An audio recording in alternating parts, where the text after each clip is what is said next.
Hola, estás escuchando El Agro en Línea Podcast, el podcast donde se escucha la historia detrás de cada fruto. Soy Álvaro Seguel y cada semana nos adentramos en los campos de Chile para conversar con quienes hacen posible que la tierra nos alimente. Agricultores, trabajadores agrícolas, emprendedores y especialistas. Aquí hablamos a cielo abierto sobre tecnologías, mercados, sostenibilidad y las historias reales que crecen y se desarrollan entre hileras y surcos. Esto es El Agro en Línea. Conectamos el campo contigo. Síguenos en redes sociales como El Agro en Línea y suscríbete a nuestro canal de YouTube y a YouTube Music Podcast para no perderte ningún episodio. Porque la agricultura se escucha. Bienvenidos a El Agro en Línea Podcast. Hola, ¿qué tal amigos? ¿Cómo están? Sean todos muy bienvenidos a un nuevo episodio de El Agro en Línea Podcast. Hoy, en un escenario diferente, nos gustaría haber estado grabando en el campo, pero como llueve, es plata la que cae, como dicen por ahí en el campo, así que vamos a estar grabando acá desde el Agro Cowork, acá en Talca, en el Corral Victoria, un proyecto muy bonito que ya les vamos a estar dejando el link acá abajo en la descripción del correo para que puedan también acceder a toda la información del Agro Cowork. Hoy día con un invitado muy especial, ya estamos haciendo el recuento, es como la tercera vez que conversamos en este programa y siempre es muy interesante poder conversar con nuestros entrevistados que ya lo van a estar escuchando sobre temas de biotecnología. Nuestra agricultura nace hace 13.000 años atrás domesticando algunas especies de plantas y desde ahí en adelante han seguido una serie de cambios en las dinámicas de selección de estas especies y también de cómo también se han ido implementando nuevas tecnologías en torno a la producción de alimentos. Es por eso que está con nosotros Miguel Ángel Sánchez de Chile Bio. ¿Cómo estás, Miguel? Hola, muy bien. Gracias, Álvaro, por la invitación. Qué gusto saludarte. Un gusto conversar contigo, como siempre. No, el gusto de nosotros por tenerte acá. La verdad es que el tema de la biotecnología para nosotros es un tema apasionante, para nosotros que hacemos agricultura. Mira, siempre lo decimos, una de las claves de todo cultivo es partir con una buena semilla, con una buena planta. Quizás nosotros vemos el trabajo desde los viveros, ¿cierto? Desde los desarrolladores de semillas, pero hay un trabajo detrás que viene mucho antes del poder obtener la semilla y la planta final que llega a los campos para poder ser cultivada. Bueno, así es, y mucha gente desconoce todo ese trabajo previo a que tengamos una planta, una variedad específica en el campo. Hay todo un trabajo del desarrollo de una variedad, ¿sí? Que tenga características que sean beneficiosas tanto para los agricultores como para los consumidores o para el medio ambiente. Todo ese trabajo de desarrollar una variedad se conoce como mejoramiento genético. Y hoy día hay mucho interés y hay muchos recursos invertidos en desarrollar variedades de plantas que se adapten a los desafíos que estamos enfrentando en la agricultura y en la alimentación. Y la biotecnología, que es el área donde yo me desempeño, contribuye significativamente a reducir los tiempos para obtener estas nuevas variedades y reducir los costos. Y ahí es donde estamos trabajando intensamente. Sí, de todas maneras. Y hoy día con más que nada que tenemos también un montón de desafíos, ¿no? Está de partida el tener que alimentar a más de 8.000 millones de personas. Está el tema del cambio climático. Está todo el tema regulatorio de por medio. Así es que son un montón de cosas que hay que estar trabajando en ello. Hay tres grandes miedos de la humanidad. El miedo a la enfermedad, que lo vivimos hace poco con el tema del COVID. El miedo a la guerra, que hoy día el planeta está completamente revolucionado con todo este tema de los conflictos bélicos que hay entre distintos países. Y el miedo al hambre, que es uno de los terceros miedos que hay. Y hoy día con 8.000 millones de personas, ¿cómo las alimentamos? Sí, bueno, y podemos traer eso al plano local, no al plano global, sino al plano local. Y pensemos en Chile. En Chile, en los últimos 50 años, la población ha aumentado en 10 millones de personas. Imagínate. ¿Sí? Y los terrenos agrícolas son menos que los que habían hace 50 años. Entonces, ¿cómo producimos más alimento para una población creciente? Y con la migración y con el crecimiento de la población, esto va a ser más desafiante. Además, tenemos otros problemas que, como tú bien sabes, al menos el 30% de lo que intentamos producir en el campo se pierde. Se bota. Y se pierde producto de los desafíos climáticos, de las plagas, de las enfermedades, a pesar de todas las estrategias de control de estas condiciones, a pesar de los productos fitosanitarios, a pesar de las técnicas de control biológico, etc. Estamos perdiendo el 30%. ¿Cómo contribuimos, cómo hacemos que la agricultura sea más eficiente, más amigable con el medio ambiente y que contribuya a que las prácticas sean más sostenibles? Y ahí es donde queremos aportar desde el punto de vista de la biotecnología. Claro. Porque no tan solo se pierde, Miguel, el tema del alimento en sí, se pierde también el combustible que utilizaste para labrar la tierra para producir eso, se pierde el combustible logístico en donde tú lo trasladaste, se pierde la energía eléctrica en donde tú lo almacenaste.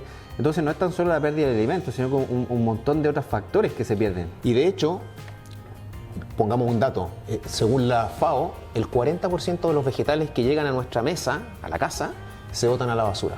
Y eso significa que en el plano que tú lo estás poniendo, estamos siendo súper ineficientes, porque estamos botando a la basura no solo una fruta, no solamente un vegetal, sino que estamos botando a la basura todos los recursos que se utilizaron para producir esa fruta. Combustible, mano de obra, tecnología, etc. Y ahí es donde tenemos que mejorar. Oye, le voy a agregar otro pelo a la sopa. Fluye la conversación aquí con Miguel Ángel. ¿Y dónde va a parar ese producto? Va a parar a los vertederos, que hoy día la gran mayoría están saturados. Yo vivo en una zona acá de Colbún, que es una comuna limítrofe con Yerbas Buenas, en donde hoy día que es Yerbas Buenas, el corazón frutícola de esta zona del Maule Sur, en donde se produce mucha manzana de exportación, muchos berries de exportación, y se está ya muy avanzados trámites de tener un relleno sanitario. O sea, también, ¿y ahora cómo? Ya, vamos al plano de las soluciones, Miguel, porque ya contextualizamos mucho los problemas que tenemos. ¿Cómo los solucionamos? Cuéntanos tú desde la biotecnología, qué herramientas existen para poder disminuir estas externalidades negativas. Bueno, lo primero, y que tenemos que aclarar, es que para avanzar hacia una agricultura más sostenible, lo primero que necesitamos es el apoyo de la tecnología, en términos generales. O sea, una agricultura sin tecnología no sostenible. Entonces ahí necesitamos recurrir a todos los enfoques tecnológicos que nos permitan avanzar en la lógica de la sostenibilidad. Una de las herramientas tecnológicas disponibles son las herramientas biotecnológicas para lograr adaptarnos. Pero aclarar desde un principio que la biotecnología no es la solución a todos los problemas, pero sí que puede contribuir significativamente a intentar solucionarlos. ¿Cómo la biotecnología está contribuyendo?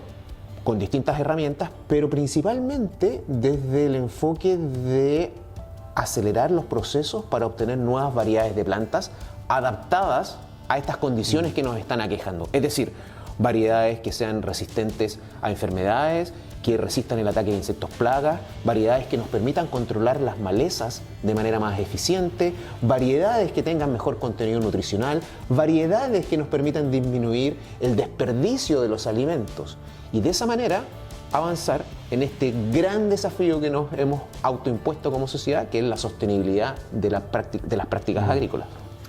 Miguel Ángel, siempre que uno habla de biotecnología se relaciona mucho con la transgenia. Pero yo tengo entendido que la transgenia es solamente una parte de un gran abanico de herramientas biotecnológicas que existen. ¿Podrías comentarnos un poco? Por supuesto, cuando tú haces doble clic en la palabra biotecnología, se despliegan una serie de herramientas. Los transgénicos son una dentro de muchas otras herramientas biotecnológicas para lograr esto que estamos describiendo. Cuando hablamos de transgénico, en términos muy sencillos, lo que se busca es, primero, identificar en la naturaleza funciones. Cuando digo funciones me refiero a pedacitos de ADN que tengan información para producir una proteína específica que nos permita mejorar la característica de interés. Una vez que encontramos esa característica en la naturaleza, ese pedacito de ADN, lo vamos a transferir a nuestro organismo, para que nuestro organismo, una planta, produzca una proteína que antes no producía. Y esa proteína, a través de su función biológica, nos permita mejorar una condición o adaptarnos. Es decir, que cuando estamos hablando de un transgénico, estamos hablando de genes y de proteínas. Que ya existen. Que ya existen en la naturaleza, que lo que estamos haciendo es que nuestro producto, nuestro vegetal en este caso, produzca una proteína que antes no producía y que la función de la proteína nos permita resistir el ataque de una plaga, adaptarnos al calor, tolerar las heladas, no lo sé. Va a depender de la proteína específica que se va a producir. Y eso es un transgénico. Hay un caso bastante emblemático que es el tema del arroz que se produjo en China con el tema de una vitamina que había una deficiencia en toda la población china porque su dieta era en base a arroz. Y hubo un caso bien emblemático, ¿no? En donde incorporaron este gen para que el arroz produjera esta vitamina y poder solucionar problemas de salud en la población china. Sí, no solo China, esto es un problema del sudeste asiático en exactamente, general. Claro. Vietnam, Filipinas, claro. Donde el problema es la deficiencia de vitamina A en la dieta. Y eso, producto de cuestiones culturales, básicamente se come arroz y no hay costumbre de comer alimentos ricos en precursores de la vitamina A. ¿Cuáles son esos alimentos? La zanahoria, por ejemplo, los pomelos. No hay cultura de comer eso por cuestiones de tradición, etc. Entonces se dijo, bueno, tenemos un problema. Ese problema es que nuestra población tiene un déficit de vitamina A. ¿Cómo podemos solucionar esto? Lo primero, a través de la dieta. La vitamina A, el precursor de la vitamina A es el beta-caroteno. El beta-caroteno es el que le da el color naranjo a las zanahorias. Entonces se dijo, bueno, estimulemos el consumo de zanahorias, estimulemos el consumo de pomelo y otros alimentos. No funcionó en el sudeste asiático. ¿Por qué? Por cuestiones culturales. Es como que si yo hoy día te digo a ti, Álvaro, comienza a comer grillo para suplir alguna necesidad. Bueno, no estoy acostumbrado y lo más probable es que mucha parte de la población no va a empezar a comer eso. Sí. Quizás como queden a la parrilla. Pero bueno. Yo he comido y son sabrosos, son ricos. Después se dijo, bueno, intentemos llevando cápsulas de betacaroteno a la población para que a través del consumo de esto se pueda suplir la deficiencia de vitamina. Tampoco funcionó. ¿Por qué? Por cuestiones de logística. ¿Cómo llevamos pastillas a toda la población pensando que hay muchos lugares que son rurales, de difícil acceso? Y el tercer enfoque se dijo, bueno, ¿y si generamos una variedad de arroz rica en el betacaroteno para que una vez que la gente coma arroz, ese betacaroteno en el hígado se transforme en vitamina A? Y eso fue lo que se hizo. Y desde el año 2000 se empezó a trabajar en el desarrollo de variedades de arroz que produjesen betacaroteno. En muy poco tiempo se obtuvo eso, pero por cuestiones regulatorias de los países, eso se fue demorando, y ya hace 2 años Filipinas fue el primer país en producir comercialmente este arroz que se llama popularmente arroz dorado. ¿Por qué es dorado? Porque el betacaroteno, que le da el color naranjo a la zanahoria, le da una tonalidad media anaranjada al arroz. Y ese arroz empezó a producirse, ahora ha tenido algunas después situaciones judiciales, gente que se opone como grupos ambientalistas, como Greenpeace, se han opuesto a su uso, han puesto recursos de protección, la justicia en Filipinas ha retrasado su producción. Pero esto ya fue una realidad y vemos cómo la biotecnología contribuyó en ese caso a resolver un problema nutricional, otorgando variedades de plantas mejoradas nutricionalmente, haciendo que se produzcan proteínas relacionadas a la producción del betacaroteno. O sea,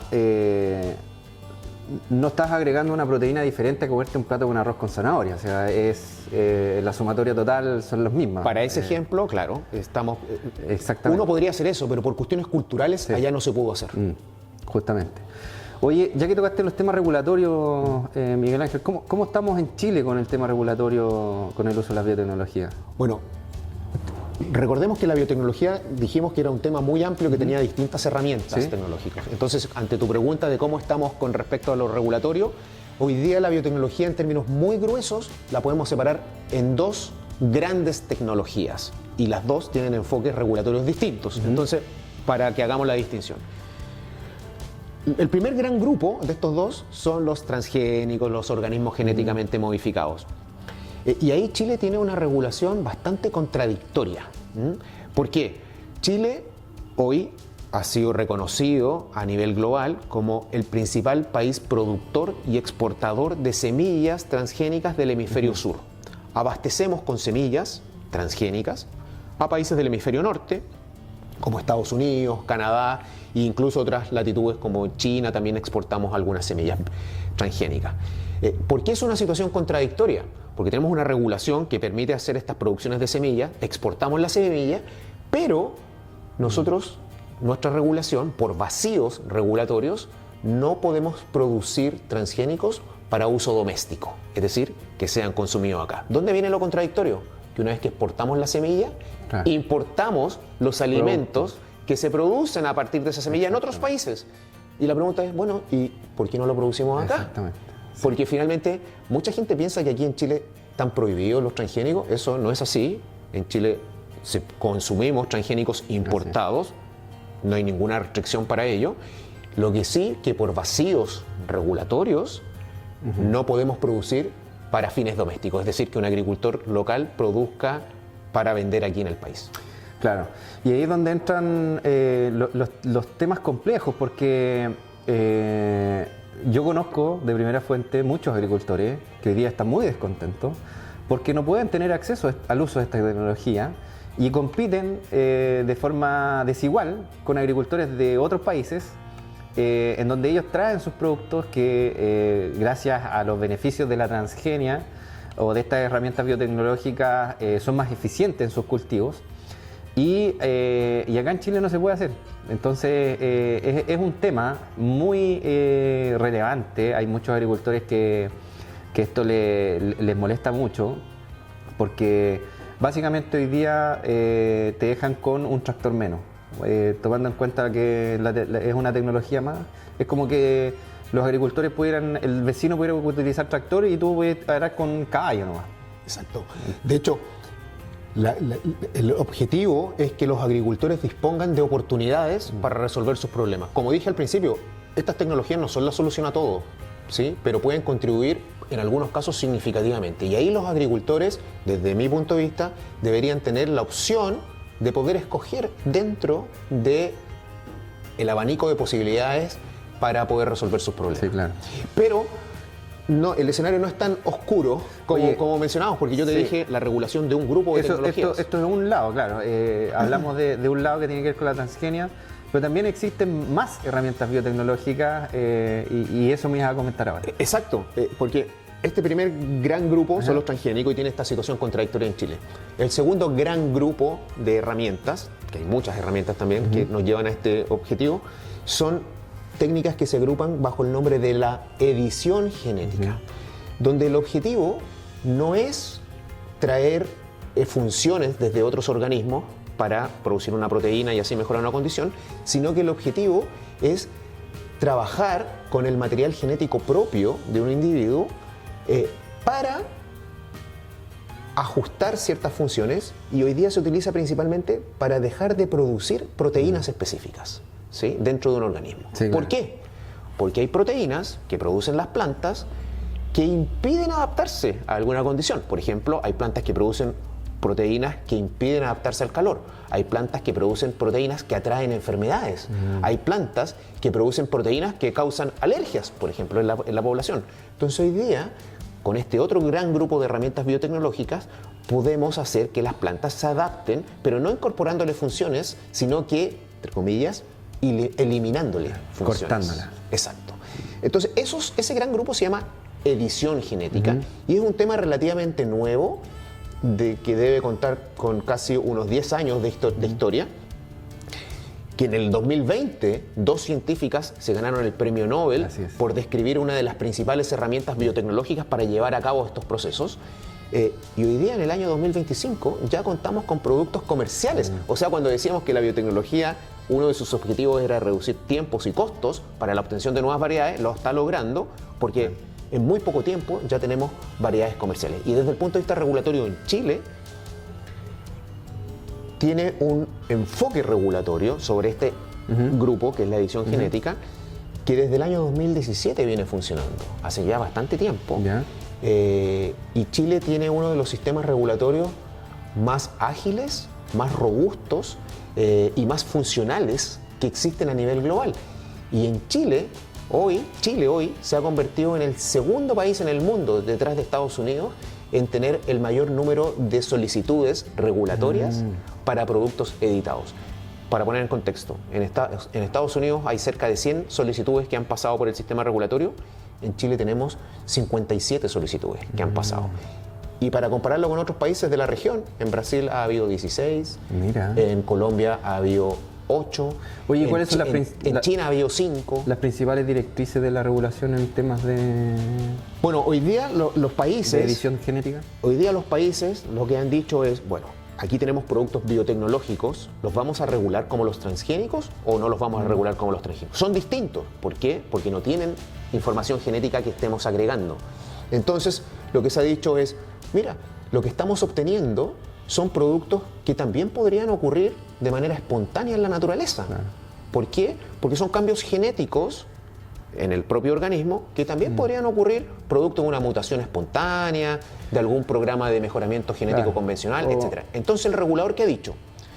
Esto es indistinguible, el resultado es indistinguible de cuestiones que puedan ocurrir espontáneamente en la naturaleza. Indistinguible. Si es indistinguible, ¿cómo lo voy a trazar? ¿Cómo le hago trazabilidad? No puedo. Entonces, el enfoque regulatorio, no solo de Chile, sino de los casi 30 países que ya han implementado regulaciones sobre esto, es considerar los productos editados sin ADN proveniente de otro organismo, considerar los productos convencionales. Entonces, cuando yo te digo entrar al sistema regulatorio y hacer una consulta, es decir, tú le dices al regulador, señor regulador, yo tengo una variedad obtenida con biotecnología.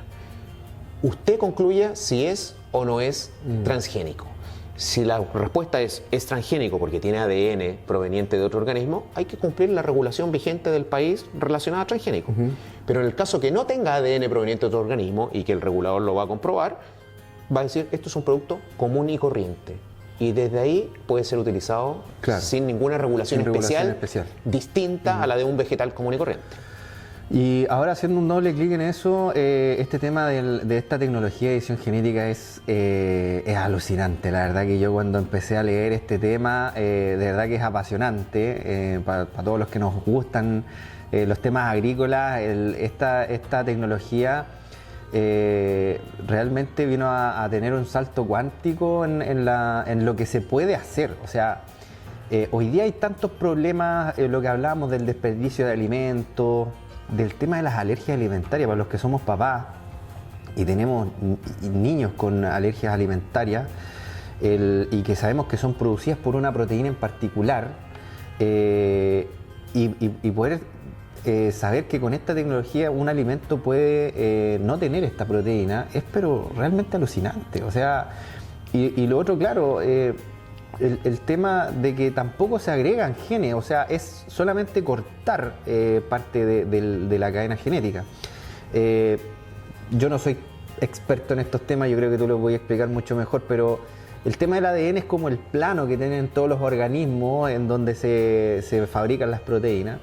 Y hay proteínas que cumplen muchas funciones, entonces el poder cortar ciertas partes de estas proteínas y poder producir variedades sin esto, yo creo que es alucinante. ¿Nos puedes dar algunos ejemplos? Sí, claro. Para poder tener ejemplos más concretos de cómo se está trabajando esta nueva tecnología. Sí, hay muchos ejemplos que son muy interesantes. En Estados Unidos se desarrolló a través de la edición genética,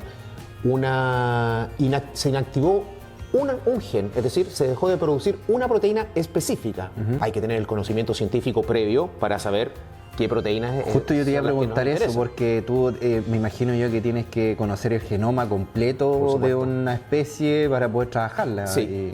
Antes de darte los ejemplos, entonces te voy a comentar esto. Y justo aprovecho lo mismo porque y coméntanos cómo estos ChatGPT, la inteligencia artificial, cómo nos puede ayudar también en este camino. Sí, mira, si nosotros hubiéramos tenido esta conversación 30 años atrás, no había mucho conocimiento sobre los genes de las plantas. ¿Qué genes tienen? ¿Qué genes no tienen? Una pregunta tan simple. ¿Qué genes tienen y qué genes no tienen? Y sabiendo eso, podemos tratar de identificar qué proteínas producen y qué proteínas no producen. Hace 30 años no teníamos conocimiento quizás de algunas plantas. Cuando digo algunas, contado con los dedos de las manos. Hoy en día, año 2025, conocemos los genes de más de 800 especies de plantas. ¿Sí? Sabemos qué genes tienen, qué genes no tienen, qué proteínas producen, qué proteínas no producen. No sabemos toda la información, obviamente, relacionada a los genes y las proteínas de estas plantas, pero ya tenemos una buena base para empezar a trabajar. Un mapeo. Sabiendo esto, hoy día, y con herramientas de inteligencia artificial también, que nos permiten acelerar la búsqueda de funciones de los genes, de qué proteínas producen los genes, de cómo interactúan las proteínas entre sí, de cuáles son las características que esa proteína va a entregar a un individuo, y ahí la inteligencia artificial ayuda muchísimo porque nos reduce los tiempos considerablemente. Se buscan entonces los genes dentro de una planta y dice, bueno, si dejo de producir esta proteína, ¿qué voy a lograr? Y ahí es donde se ha ido avanzando. Y por ejemplo, el caso que te iba a mencionar, en Estados Unidos se han desarrollado variedades de lechuga. Tú sabes que las lechugas germinan hasta máximo 30 grados. Sobre 30 grados una lechuga no germina. Bueno, inactivando un gen, ¿sí? Es decir, se deja de producir una proteína específica, se logra que la lechuga germine a 37 grados Celsius. A un productor de lechugas, un producto como ese, es fenomenal, ¿sí? No estamos agregando material genético de otro organismo, sino que simplemente dejamos de producir una proteína que la lechuga produce. Otro ejemplo, en Japón, un ejemplo que es comercial, la lechuga que te mencioné no es comercial aún, pero en Japón hay variedades de tomate editados comerciales.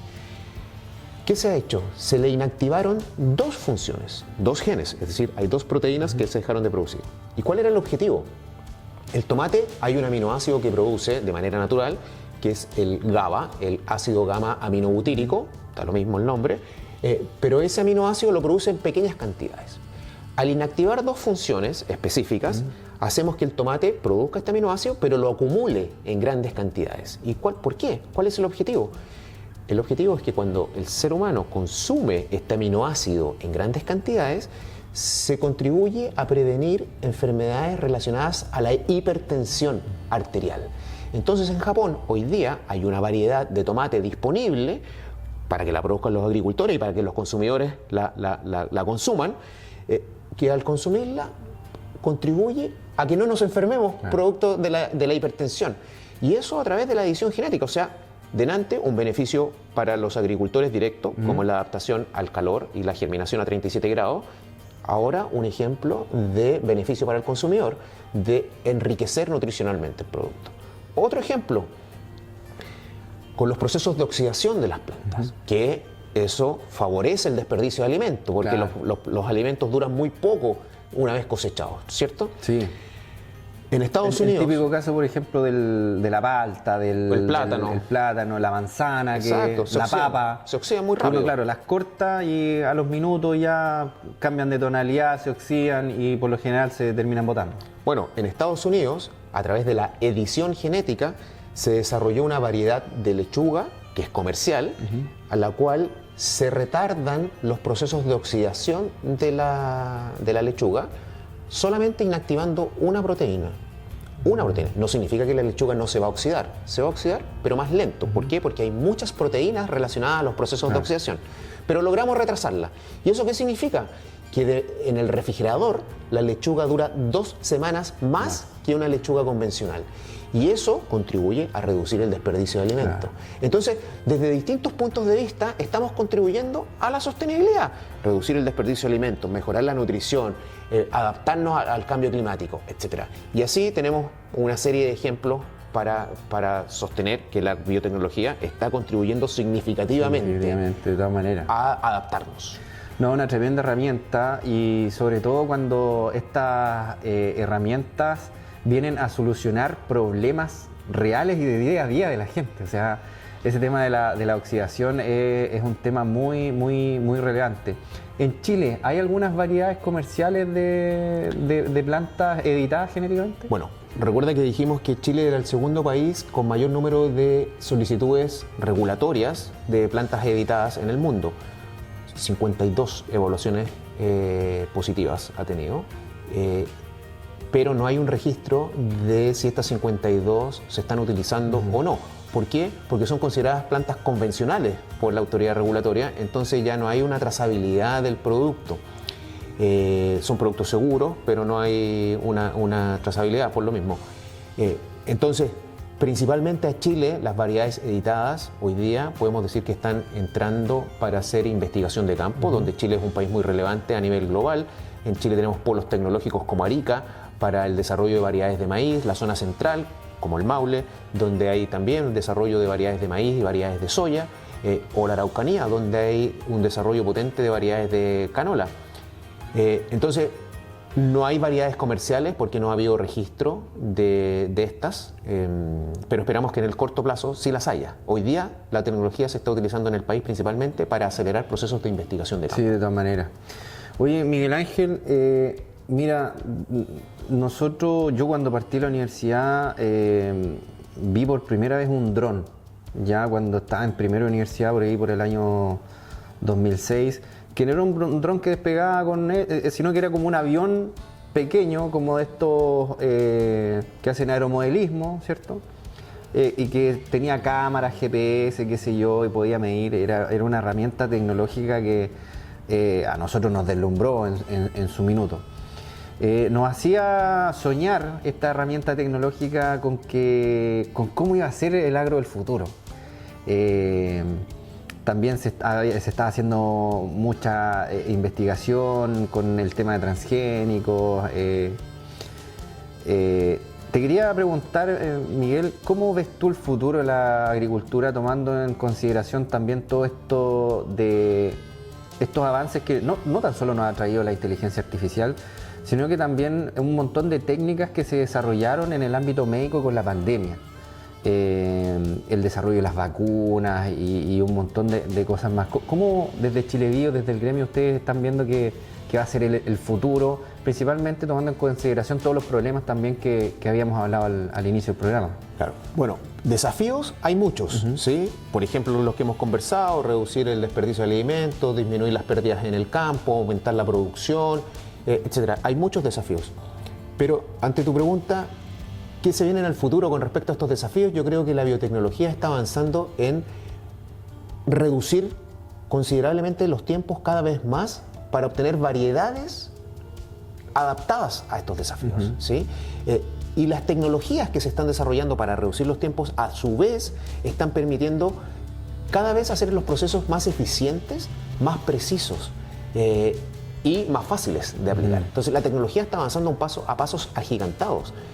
Hoy día, cuando pensábamos en CRISPR, una de las principales técnicas de edición genética, el CRISPR de hace 5 años no es el CRISPR de ahora.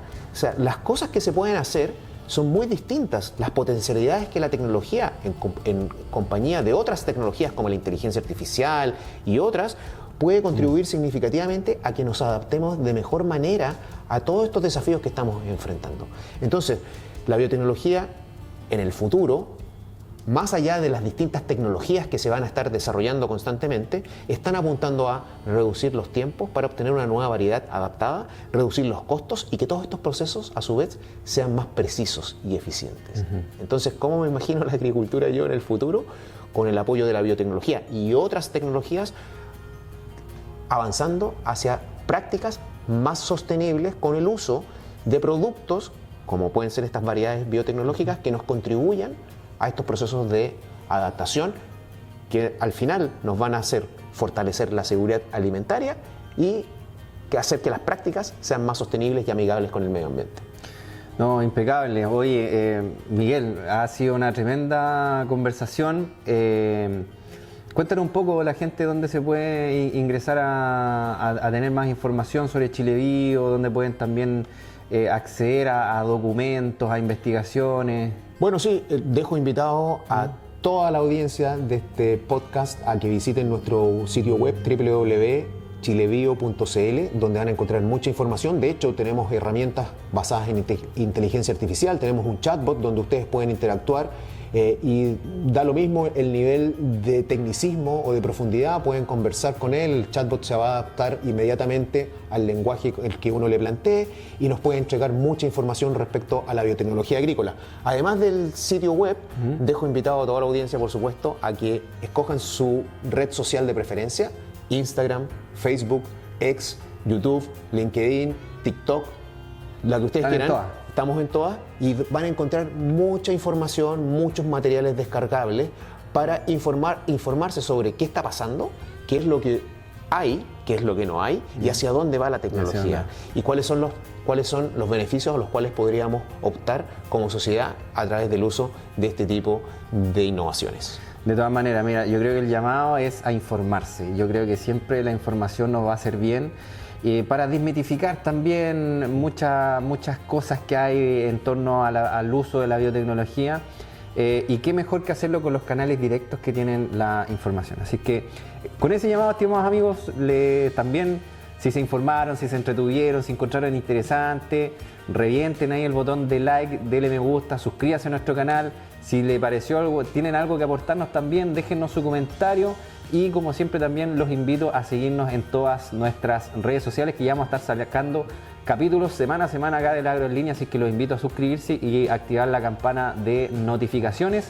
Y que también vamos a estar en YouTube Podcast subiendo también todo este material. Así que eso, Miguel, un abrazo grande. Muchas gracias por la invitación, Nos vemos. Álvaro, que estés muy bien. Aprovecho también de hacerles una mención sobre el Agro Cowork que estamos acá. Oye, el lugar maravilloso, ¿sí o no, Miguel?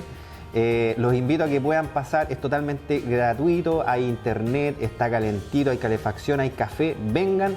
Si necesitan trabajar, mandar un correo, cualquier cosa, hay salas de reunión hasta 60 personas. Los invito también a visitar la página del agrocowork.cl, acá del Agrocowork 4.0, acá en Corral Victoria. Estamos camino hacia San Clemente, con el lugar fantástico particular para que lo puedan utilizar y aprovechar también este tremendo beneficio que tiene el Agrocowork acá en la región del Maule. Con ese mensaje, estimados amigos, nos despedimos. Un abrazo grande y nos vemos en el próximo episodio del Agro en Línea. Un abrazo. Chao, chao.